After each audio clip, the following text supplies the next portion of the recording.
இப்ப எது நடக்கக்கூடாதுன்னு நெனச்சோமோ, அதே நடந்திருக்குங்க.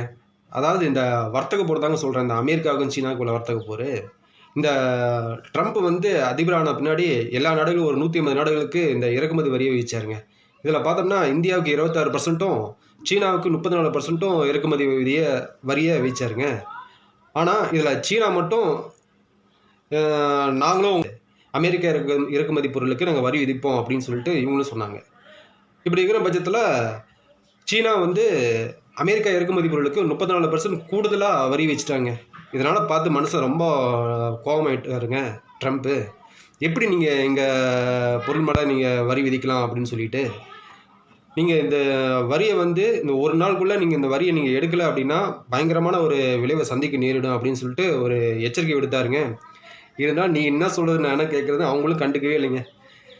அதுக்கப்புறம் என்ன பண்ணிட்டாரு, அடுத்த நாள் பார்த்தோம்னா, இந்த நிபந்தனைலாம் முடிஞ்ச பின்னாடி, சீனாவோட இறக்குமதி பொருளுக்கு 104% வரி விதிச்சுட்டாருங்க. உடனே இவங்க சும்மா இருப்பாங்களா? சரி நீங்க 104% வரி விதிக்கிறீங்களா? அப்படின்னு சொல்லிட்டு, இதனால பார்த்தோம்னா, சீனா வந்து 50 வகையான கனிம வளங்கள் வந்து அமெரிக்கா இறக்குமதி பண்றத தடை பண்ணியிருக்கிறாங்கங்க. இதனால என்ன ஒரு ஆபத்து அப்படின்னா, அமெரிக்காவுல அந்த கனிம வளங்கள் ரொம்ப ரொம்ப கம்மிங்க. இது ஆசிய கண்ட்ரில தான் அதிகம் இருக்குங்க. அந்த ஆசிய கண்ட்ரில சீனால தாங்க அதிகம் விளையுது.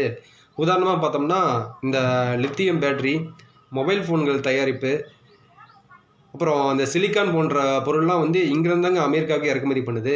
ஆக மொத்தத்தில அமெரிக்கா வந்து சீனாவ நம்பி தான் இருக்கு ஒழிய, சீனா வந்து அமெரிக்கா நம்பி கிடையாதுங்க. இப்படி இருக்கிற சூழ்நிலையில, இப்ப சீனா வந்து இந்த அறிவிப்ப வெளியிட்டிருக்கிறாங்க. இதனால அமெரிக்கா மக்கள்லாம் வந்து இந்த அன்றாட பொருள்லாம் வாங்குறதுக்கு கூட ரொம்ப சிரமமான சூழ்நிலையில இருக்காங்க. இப்படி இருக்கிற சூழ்நிலையில அமேசான் நிறுவனமும் இப்ப வந்து சீன பொருள்லாம் வந்து ஆர்டர வந்து கேன்சல் பண்ணியிருக்கிறாங்க.